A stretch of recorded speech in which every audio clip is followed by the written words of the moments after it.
Olá! Essa é a segunda aula do curso Licitações Sustentáveis.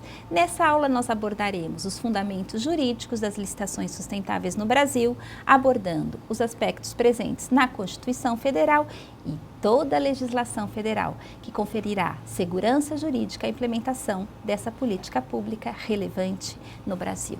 Iniciemos, portanto, com a Constituição Federal. Se os senhores se recordarem da aula 1, nós fizemos uma associação entre o direito ao desenvolvimento e o direito ao meio ambiente sadio. Essa mesma associação que constitui a dimensão do desenvolvimento sustentável está presente na nossa Constituição Federal.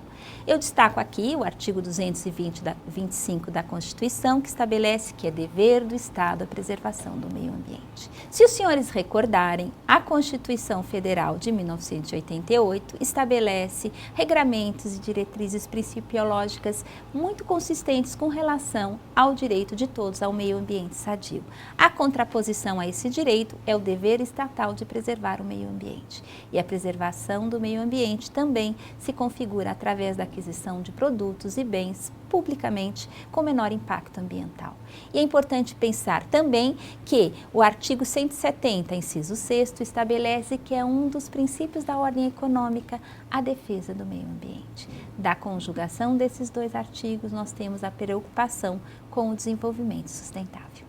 Vejamos, portanto, os fundamentos de juridicidade, de legalidade na nossa legislação para as licitações sustentáveis. Desde a década de 80, já havia uma série de dispositivos infraconstitucionais fortalecendo a importância de ações governamentais rumo à proteção ambiental. Destaco aqui a Política Nacional de Mudança de Meio Ambiente, que estabelece a necessidade de ações governamentais para a preservação do meio ambiente.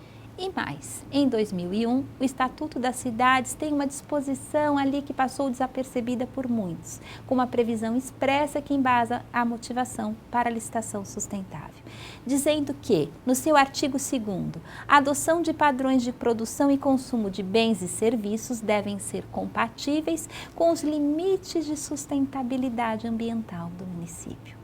Isso é um fundamento que nos legitima a não aquisição de copos plásticos, por exemplo, em cidades nas quais estão saturadas de aterros e ainda existem muitos lixões clandestinos.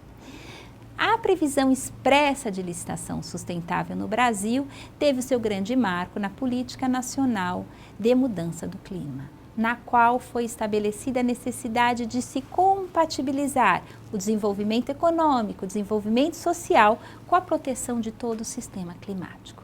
E a Política Nacional de Mudança Climática tem uma previsão muito clara acerca das licitações sustentáveis. Vamos a ela. Refiro-me ao artigo 6º, dispondo que devem ser estabelecidos critérios de preferência nas licitações para propostas que propiciem economia de água e recursos naturais. Seguindo-se no ano seguinte, nós tivemos a Política Nacional de Resíduos Sólidos, no qual foi estabelecido expressamente no seu artigo 7º a prioridade em aquisições governamentais para produtos reciclados, recicláveis, bens, serviços e obras que considerem critérios compatíveis com os padrões de consumo social e ambientalmente sustentáveis. No final de 2010, a fundamental alteração na Lei de Licitações. O seu artigo 3º, de todos conhecido, estabelece que a lei da observância da proposta mais vantajosa, da legalidade, da isonomia, toda licitação brasileira deve promover o desenvolvimento nacional sustentável. Esse artigo foi regulamentado em 2012 por um decreto federal que estabelece um passo a passo para as licitações sustentáveis, com critérios, práticas e diretrizes gerais para a promoção do desenvolvimento sustentável. Esse decreto, é o 7746, se aplica a toda a administração pública federal, autárquica e fundacional. Ele é obrigatório, mas tem sido utilizado como exemplo, como boa prática de gestão pública e sendo utilizado por órgãos de outros entes federativos. E vamos detalhar esse importante decreto juridicamente das licitações sustentáveis. Vejamos aqui o que nos diz o artigo 2º. que os critérios e práticas de sustentabilidade devem ser definidos objetivamente nos certames licitatórios. Não há lugar para regramentos e subjetividade. O artigo 2º nos diz que deve se focar na motivação e na justificativa administrativa e não restringir a competição. Isso nos destaca 3 pontos. Gostaria que os senhores me acompanhassem. A fundamental atenção nos processos licitatórios para a motivação administrativa, para uma pesquisa de mercado consistente que evite a restrição à competição e a observância de todos os princípios licitatórios e da administração pública.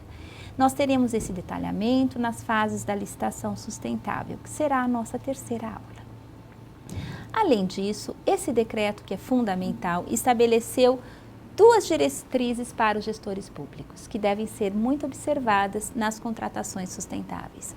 Que os critérios e práticas de sustentabilidade estejam veiculados nas especificações técnicas ou em obrigações da contratada.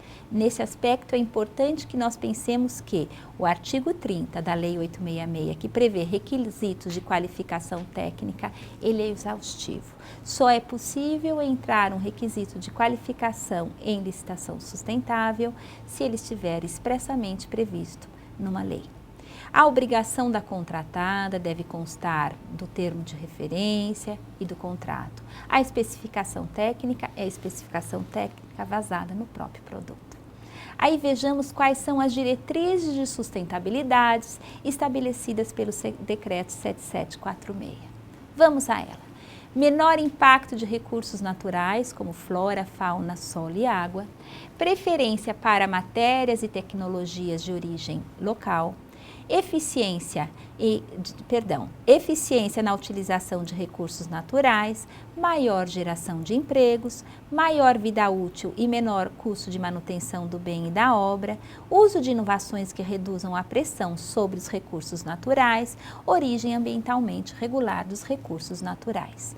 São diretrizes de sustentabilidade meramente exemplificativas, que não afastam a escolha motivada pelo gestor público de outras diretrizes.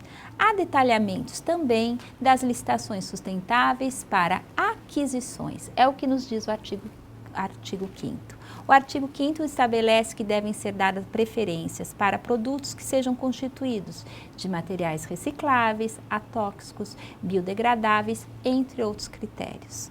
E com relação às obras e serviços de engenharia, os projetos básicos e executivos devem observar economia na manutenção e operacionalização da edificação, redução do consumo de água, reuso de água, redução do consumo de energia elétrica, através das tecnologias existentes e materiais existentes ofertados pelo mercado.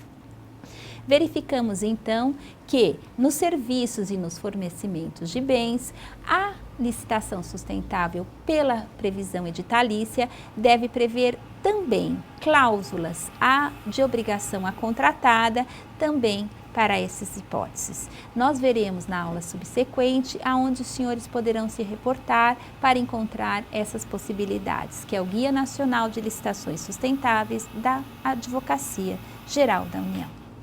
Em síntese, essa é a legislação que nós temos no Brasil sobre o tema. Temos também uma instrução normativa da Secretaria de Logística e Tecnologia da Informação do Ministério do Planejamento, a instrução normativa número 1 de 2010, que os senhores também poderão verificar no site governamental do Planejamento, e há práticas e legislações estaduais de várias possibilidades também de licitações sustentáveis. Qual é a nossa síntese da aula de hoje? A licitação sustentável é constitucional. Ela é legal, ela considera aspectos ambientais, sociais, econômicos e de acessibilidade. Nós temos uma farta legislação e um decreto que estabelece as práticas e diretrizes de sustentabilidade como passo a passo para os gestores públicos. A licitação sustentável, ela não se limita à aquisição de um bem sustentável, porque de nada adianta comprar sustentavelmente e usar com desperdício. há uma perda total de função da licitação sustentável se isso se verificar. Então, nós veremos na próxima aula, que eu espero a presença dos senhores, quais são as fases da licitação sustentável, para que essa contratação pública possa se sustentar com preservação ambiental, desde a fase de planejamento até a fase da destinação de resíduos. Muito obrigada!